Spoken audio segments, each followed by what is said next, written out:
It started on a quiet Tuesday night at the Global Deep Space Monitoring Station in New Mexico.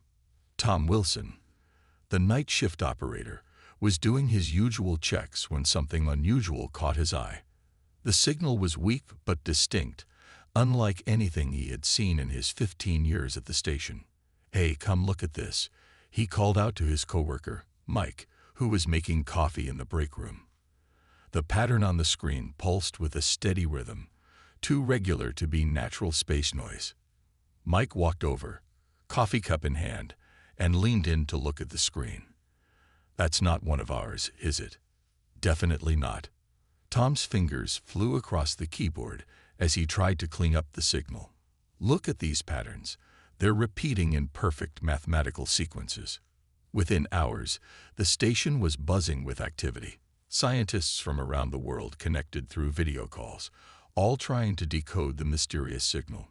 Dr. Roberts, the head of SETI, arrived by helicopter the next morning, her eyes bright with excitement, despite having been awake for 24 hours straight. "This is it," she announced to the room full of scientists and engineers. "This is what we've been waiting for." The signal contains prime numbers, Fibonacci sequences, and what appears to be a complex mathematical language. The team worked nonstop for 3 days. Coffee cups piled up, and the whiteboards filled with equations and diagrams. On the 4th day, they'd made their breakthrough. "It's a distress call," Dr. Roberts explained to the UN Security Council in an emergency meeting. The large screen behind her showed the decoded message. "There's a fleet of ships stranded in our solar system, specifically in the Kuiper Belt beyond Neptune." The council chamber erupted in whispers and exclamations. The head of the council raised his hand for silence. "How many ships are we talking about, Doctor?" 300 vessels, sir. They're carrying approximately 1 million refugees from a dying star system." She paused, letting the information sink in. "But here's the most interesting part. Their technology is far more advanced than ours. Yet they're specifically requesting our help." The message had included detailed specifications of their ships. They were massive vessels powered by something the aliens called fold space drives, technology that manipulated the fabric of space itself. But these advanced drives had encountered some kind of anomaly in the Kuiper Belt, leaving the entire fleet stranded. "But why us?" asked the Chinese representative. "If they're so advanced, why would they need our help?" Dr. Roberts smiled. "According to their message, they've been observing us for some time. They say humans are known in their part of the galaxy for something specific." She clicked to the next slide, showing a translated quote from the alien message. "Humans are unique in their use of reliable primitive technologies. Where advanced civilizations depend on complex systems, humans maintain mastery over basic principles. We believe this might be our salvation." The room fell silent as the implications sank in. Humanity's first contact with an alien civilization wasn't coming as conquerors or teachers. They were coming as mechanics, engineers, problem solvers. Over the next few days, every major news network on Earth covered the story. People gathered in streets, parks, and homes, looking up at the sky with new eyes. Somewhere out there, beyond Neptune, 1 million souls waited for help from the supposedly primitive humans of Earth. In his office at NASA, Director Brown looked at the preliminary rescue mission plan spread across his desk. "It's ironic," he said to his deputy. "We've spent decades trying to catch up to the technology we imagined aliens would have. Turns out, what they really need is our old-fashioned rockets and basic engineering." The deputy nodded, picking up one of the papers. "Should we tell them we've got some people in mind for the job?" "Yes," Brown said, reaching for his phone. "Get me the International Space Station. I want to talk to every engineer up there. Tell them to start thinking about how to fix spaceships with duct tape and ingenuity. Because that's exactly what we're about to do." The greatest rescue mission in human history was about to begin, and it would prove that sometimes the simplest solutions were the best ones. The team at the Global Deep Space Monitoring Station worked around the clock to establish better communication with the alien fleet. After 3 days of sending mathematical sequences back and forth, They finally managed to set up a more direct link. The first clear message from the aliens appeared on the main screen at 3:47 a.m. The room, despite being full of tired scientists and military personnel, fell completely silent. "We are the travelers." The message read in carefully constructed English. "Our deepest gratitude for responding to our distress signal." Dr. Roberts, who hadn't left the station for days, leaned forward in her chair. Her hands shook slightly as she typed the response they had prepared. "We welcome you and offer our help. Please tell us more about your situation." The answer came quickly. The aliens explained that they were refugees from a star system 300 light-years away. Their sun had become unstable, forcing them to evacuate their entire civilization. They had chosen Earth's solar system because their long-range scans showed it was stable and inhabited by an intelligent species. But something went wrong. Tom read aloud from the incoming message. "Our fold space drives encountered an unknown energy field in your Kuiper belt. All 300 ships lost power at the same time." General Carter, who represented Earth's military forces, frowned. "Ask them about their backup systems." The aliens' response was surprising. "We have no backup systems," they wrote. "Our technology is too advanced to fail. We never considered the need for alternatives." Dr. Roberts couldn't help but smile. It reminded her of a quote about how the more advanced a civilization becomes, the more fragile it can be. The aliens had built their entire society on technology so advanced it was almost magical, but they had no simple backup plans. The next message from the aliens contained detailed technical specifications of their ships. The images that appeared on the screen showed vessels that looked like giant silver leaves, each one nearly a mile long. Their fold space drives used exotic matter to bend space itself, allowing them to travel vast distances almost instantly. But now, the message continued, "The exotic matter has become unstable. We have perhaps 3 Earth months before the containment fields fail completely." The implications were clear. If the containment fields failed, the exotic matter could create a catastrophe in the solar system. Earth scientists quickly calculated that such an event could destabilize the orbits of several planets. "Why did you call for us specifically?" General Carter asked through the communication link. "Surely there are other advanced civilizations who could help." The answer surprised everyone in the room. "We have observed your species for many years. You are unique. While other civilizations abandon simple technologies for advanced ones, humans keep all levels of technology active and functional. You still understand the basic principles that more advanced civilizations have forgotten." Dr. Roberts thought about this. It was true. Humans still used everything from simple levers to quantum computers. They hadn't abandoned old technology just because new ones came along.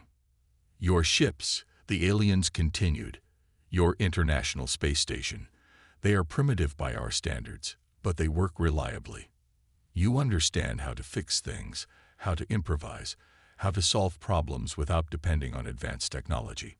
This is what we need now." The room buzzed with excitement as more messages came in.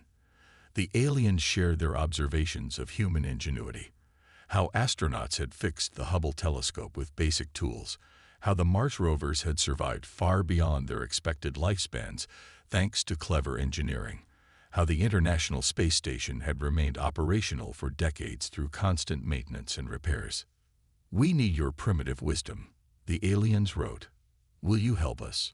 General Carter looked at Dr. Roberts, then at the other people in the room. Everyone nodded. He typed the response himself. "We will help. Let's start planning the rescue mission." As the message was sent, Dr. Roberts couldn't help but laugh softly. Humanity's first major interaction with an advanced alien civilization would be teaching them the value of keeping things simple. Sometimes, being primitive wasn't such a bad thing after all. The main conference room at NASA's headquarters was packed with the world's best engineers and scientists. Blueprints of the alien ships covered every wall, and empty coffee cups littered the tables. They had been brainstorming for 2 days straight when Bill Thompson, an old rocket engineer from the Apollo days, suddenly started laughing. "What's so funny?" asked Director Brown, looking up from his tablet. "We're overthinking this," Bill said, walking to the front of the room. He grabbed a marker and drew a simple diagram on the whiteboard. "Look, their ships are huge, but they're basically just stranded vehicles. What do you do when your fancy electric car runs out of power in the middle of nowhere? You give it a push," someone called out from the back. "Exactly." Bill circled his diagram. "We don't need to fix their fancy fold space drives. We just need to push their ships to safety using something we know works. Good old-fashioned rocket power." The room went quiet as the idea sank in. It was so simple it was almost ridiculous. Instead of trying to understand and repair the aliens' advanced technology, they could attach regular rocket engines to the ships and move them the old-fashioned way. Director Brown sat up straight. "Would that even work?" "The math checks out," said Dr. Lisa Reed, already typing on her laptop. "Their ships are big, but we're in space. No air resistance. With enough rockets and proper positioning, we could move them. It's just basic physics." Within hours, the plan started taking shape. They would modify their biggest rocket engines, attach them to the alien ships, and literally push the fleet to safety. It wasn't elegant, but it might just work. When they presented the idea to the aliens, the response was mixed. The alien commander's message showed clear confusion. "You want to move our advanced ships with controlled explosions. That's what rockets are, yes," Director Brown replied. "Controlled explosions pushing against Newton's third law. It's not pretty, but it works." There was a long pause before the aliens responded. "Your solution is primitive, but we acknowledge that primitive does not mean ineffective. Please proceed." The next week saw the largest space mobilization in human history. Every space-capable nation offered their resources. Russian heavy-lift rockets were prepared alongside American ones. The Chinese Space Agency offered their newest engines. Even private space companies joined in, offering their rockets and expertise. In orbit, the International Space Station became the command center for the operation. Engineers worked around the clock to modify rocket engines for space assembly. They designed simple but effective attachment mechanisms that would connect human rockets to alien hulls. "It's like putting an outboard motor on a cruise ship," Bill explained to the news reporters. "Except the cruise ship is a mile long and powered by exotic matter." The aliens, watching the humans work, sent a message that made everyone smile. "We had forgotten that simple solutions can be the most reliable. Our civilization has much to learn from yours." The first test came 3 weeks into the project. They attached a modified rocket system to a small alien shuttle. Everyone held their breath as they fired up the engines. At first, nothing seemed to happen. Then, slowly but surely, the alien craft began to move. "It works," shouted Lisa, watching the data stream in. "The thrust-to-mass ratio is perfect." The aliens were amazed. Their message displayed a mix of relief and admiration. "You have accomplished in weeks what our finest minds thought impossible. With simple rockets and basic physics, you have found a way to save us." Director Brown looked at the tired but happy faces around him. Humanity's first major contribution to galactic civilization wasn't going to be some amazing scientific breakthrough. Instead, it was their ability to solve complex problems with simple solutions. "Sometimes," he said to the room, "the best way forward is to take a step back. We're going to save an advanced alien civilization using technology from the 1960s. Bill grinned, looking at his rocket diagram. "Wait until they see how we plan to steer their ships. Anyone want to explain to them what a gyroscope is?" The rescue mission faced its first major crisis 6 weeks into the operation. Deep in the Kuiper Belt, where the alien fleet floated helplessly in space, the human rescue team encountered challenges they hadn't expected. Captain Jack Reed stood at the window of his rescue ship, staring at the vast field of ice debris ahead of them. His vessel, along with 5 others, had reached the outer edges of the alien fleet. The massive silver ships looked like dead leaves frozen in space, their once powerful engines now cold and silent. "Control, we have a situation," he reported back to Earth. The aliens weren't kidding about their engine problems. The exotic matter is leaking radiation we've never seen before. Our instruments are going crazy. Back at Mission Control, alarms started blaring. Dr. Reed, Jack's sister Lisa, studied the incoming data with growing concern.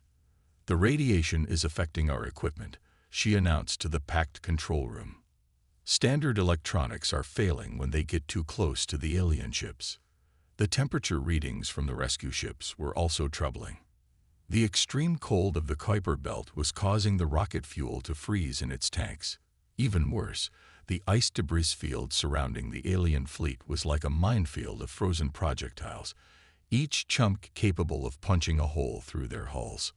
"We didn't come this far to give up now." Jack's voice crackled through the radio. He switched to the emergency backup systems, simple, hardened electronics that were less affected by the strange radiation. "Remember what the old space mechanics used to say: there's no problem that can't be solved with enough duct tape and determination." The alien commander's message appeared on their screens. "Our containment fields are weakening faster than expected. We estimate 5 weeks remaining before catastrophic failure." The news hit hard. They had planned for 3 months, but now they had just over a month. Director Brown called an emergency meeting of the rescue team. "All right, people," he addressed the room.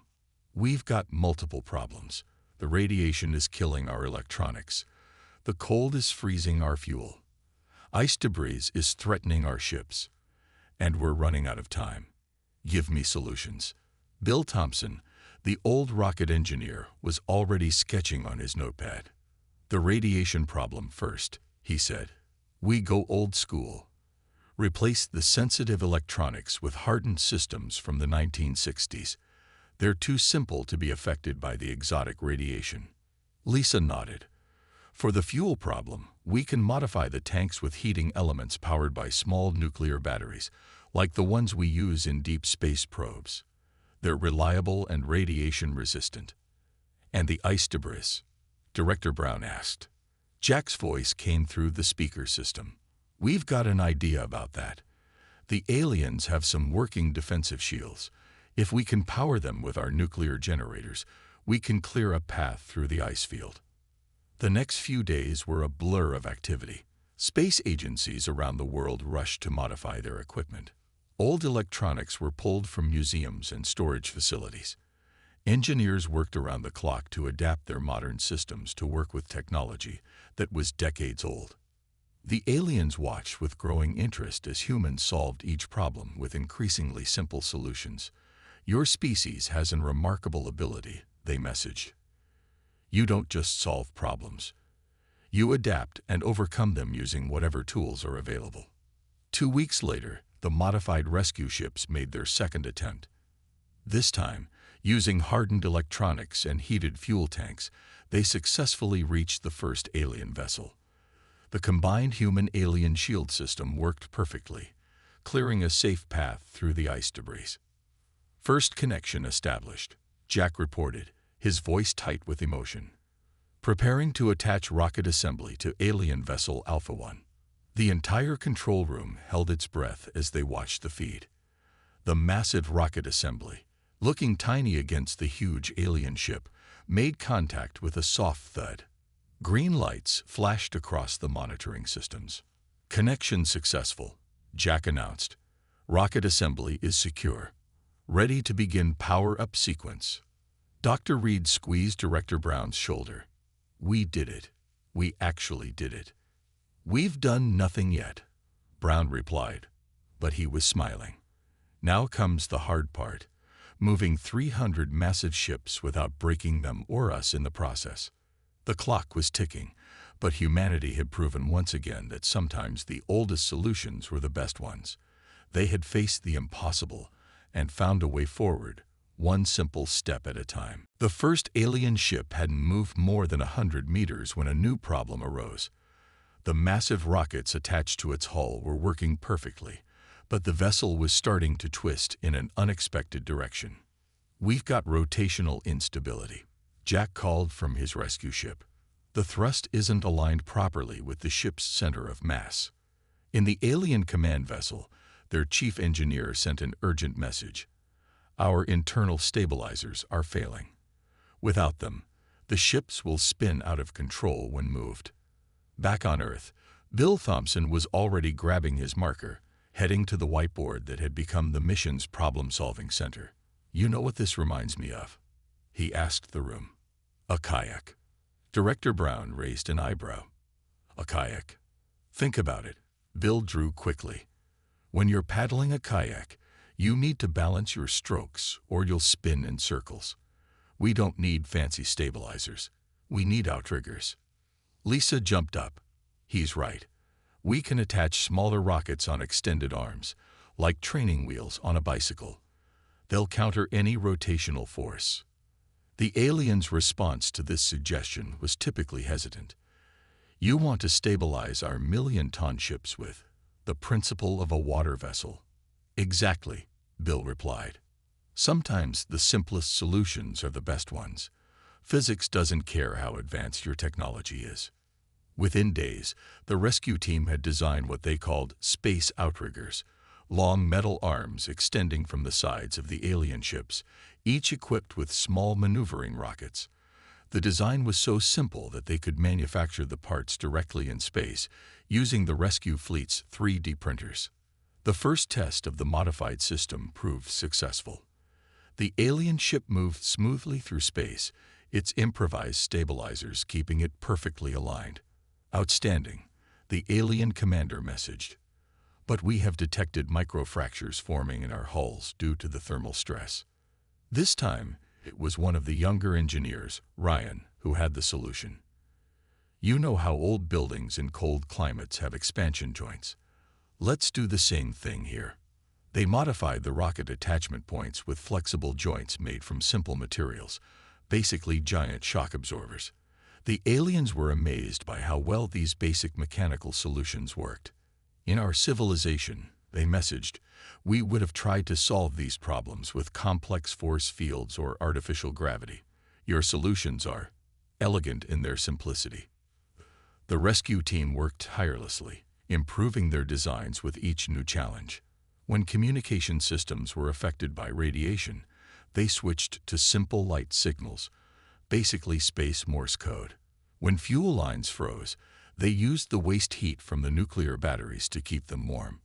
"It's like a giant game of mechanics 101, Jack commented from his ship. "Every problem has a simple solution if you just remember the basics." The aliens began taking notes on human problem-solving methods.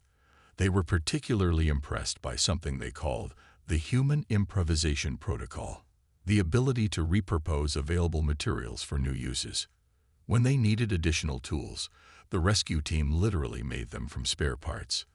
They turned empty fuel tanks into storage containers, used broken antenna arrays as support struts, and even crafted repair patches from spare heat shields. "Your species has mastered something we had forgotten," the alien commander messaged. "You understand the fundamental principles of how things work. We became so dependent on advanced technology that we lost touch with these basics." The breakthrough moment came when they successfully moved the 10th alien ship. The combined system of rockets, outriggers, and flexible joints worked perfectly. The aliens' exotic matter containment held stable, and the simplified communication systems functioned flawlessly. Director Brown looked at the tired but proud faces around him in mission control. "Sometimes the best technology isn't the newest," he said. "It's the one you can fix with a wrench." Bill nodded, adding another successful mark to their tracking board. "We're teaching one of the most advanced civilizations in the galaxy how to use a screwdriver," he chuckled. "Who would have thought?" The rescue mission was far from over, but they had proven that human ingenuity, the ability to solve complex problems with simple solutions, was worth more than all the advanced technology in the universe. As they prepared to move the next ship, the team felt a growing sense of pride. They were writing a new chapter in human history, one mechanical solution at a time. The day of the main rescue operation arrived with a mix of excitement and tension. 50 human ships surrounded the alien fleet, their modified rockets and makeshift equipment, ready for the biggest space maneuver in history. "All ships report ready," Jack announced from his command vessel. Around him, the vast darkness of the Kuiper Belt was dotted with the silver shapes of alien ships and the smaller forms of human rescue craft. Beginning Operation Space Train. They had nicknamed it the Space Train because of how they planned to move the fleet in a long connected line, like railway cars being pulled by multiple engines. It wasn't elegant, but it was safer than trying to move all ships independently.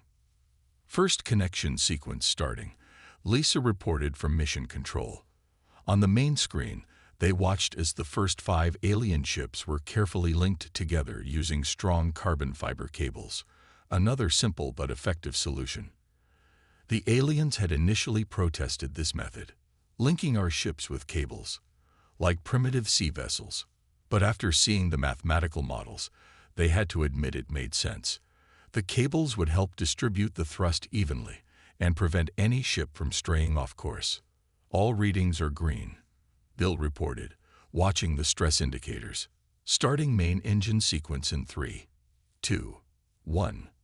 The modified rockets roared to life, their flames invisible in the vacuum of space, but their power unmistakable. Slowly, incredibly slowly, the first group of massive alien ships began to move. "It's working," someone shouted in Mission Control. The room burst into applause, but Director Brown quickly raised his hands. "Stay focused, people. We've got a long way to go." He was right. Moving the first group was just the beginning.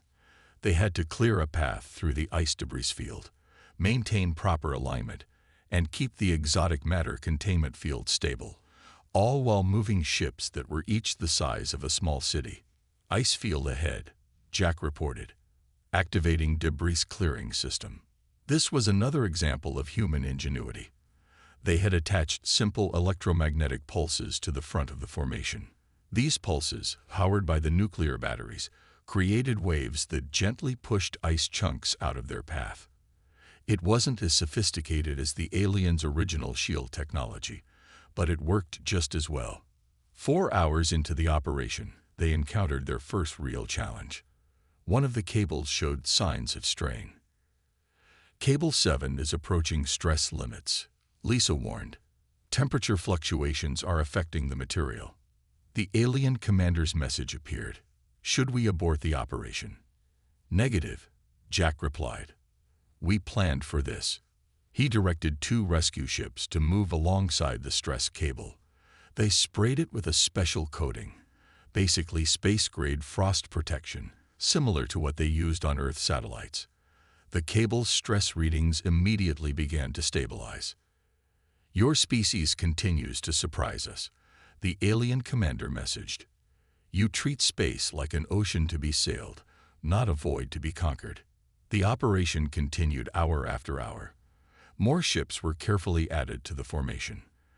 The rescue fleet maintained constant vigilance, fixing problems as they arose with whatever tools they had on hand.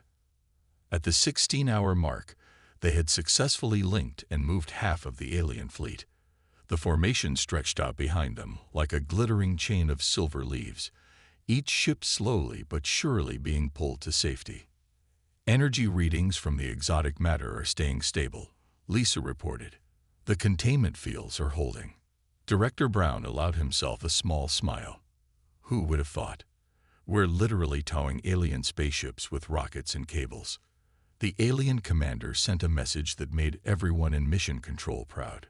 "We have traveled across thousands of light years, seen wonders beyond imagination, but never have we witnessed such effective use of basic principles.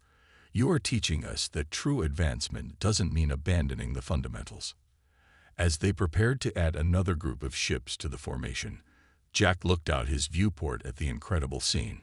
Human ingenuity had turned a potential disaster into one of the greatest achievements in space exploration history. "You know what?" He radioed to Mission Control. "I think we just invented space towing. Maybe we should start a business." The laughter that filled the communication channels was a welcome break from the tension. They still had half the fleet to move, but now everyone knew they could do it. Humanity had proven that sometimes the best way to solve a problem wasn't with the most advanced technology, but with the simplest solution that worked. 1 month after the successful rescue operation, Earth's orbit became home to something unprecedented. 300 massive alien ships arranged in a beautiful spiral pattern, their silver hulls reflecting sunlight like a constellation of artificial stars. In the International Space Station's new alien-human conference room, Director Brown sat with the alien commander, watching Earth rotate slowly beneath them. The commander's physical form was surprising. A tall, graceful being that looked almost like living crystal. Our scientists are still trying to understand how your simple solutions succeeded where our advanced technology failed, the commander said, their crystalline form shimmering as they spoke. It has changed our entire perspective on technological progress. The rescue mission had done more than just save 1 million alien lives. It had started a technological and cultural exchange unlike anything in human history, but not in the way anyone had expected. We've been reviewing your mission logs, the commander continued. Your engineers solved complex problems using basic mechanics and simple tools. This approach, we had forgotten it over thousands of years of advancement. Down on Earth, in the newly established Alien-Human Technology Exchange Center, Bill Thompson was teaching a group of alien engineers how to repair their own ships using basic tools. The scene was almost comical. Advanced beings learning how to use wrenches and screwdrivers with their crystalline appendages. Sometimes, Bill explained, showing them how to tighten a bolt, you don't need a quantum spanner. Sometimes you just need a good old-fashioned wrench. The aliens had offered Earth access to some of their technology as a thank-you gift, but with an interesting twist. They wanted to learn Earth's primitive technology in exchange. They had realized that their complete dependence on advanced systems had left them vulnerable. Your species has maintained something precious, the commander told Director Brown. You keep your technological heritage alive. From simple machines to advanced computers, you understand how everything works at a fundamental level. In NASA's main facility, Lisa was working with alien scientists to develop new hybrid technologies. Combinations of human mechanical engineering and alien advanced systems. They called it full-spectrum engineering. The ability to solve problems using any level of technology, from the simplest to the most complex. Jack, now head of the new Space Rescue Division, was training both human and alien crews in what they called universal troubleshooting, problem-solving methods that worked regardless of the technology level involved. Today's lesson, he announced to his mixed class, is how to restart a fusion drive using nothing but basic mechanical principles and some spare parts. And yes, there will be duct tape involved. The alien students had learned to laugh at these jokes. They had come to appreciate what they called human engineering humor, the ability to find joy in solving problems with simple solutions. The commander stood up from their meeting with Director Brown, their crystalline form catching the sunlight. We came to your solar system as refugees, thinking ourselves far advanced beyond you. We leave as students, having learned that true advancement isn't about abandoning the old ways, but building upon them. They moved to the window, looking out at the fleet that humans had saved with rockets, cables, and simple mechanical principles. Our civilization will never again make the mistake of forgetting the basics. We will teach others what you have taught us. Director Brown smiled. And we'll keep learning from you as well. That's the real victory here. Understanding that progress isn't about replacing the old with the new, but knowing when to use each. As they spoke, a new ship was launching from Earth, the first of Earth's new space rescue fleet, built with a combination of human and alien technology. It carried tools both simple and advanced, crewed by humans and aliens working together. The commander's final message to Earth's leaders became famous across human civilization.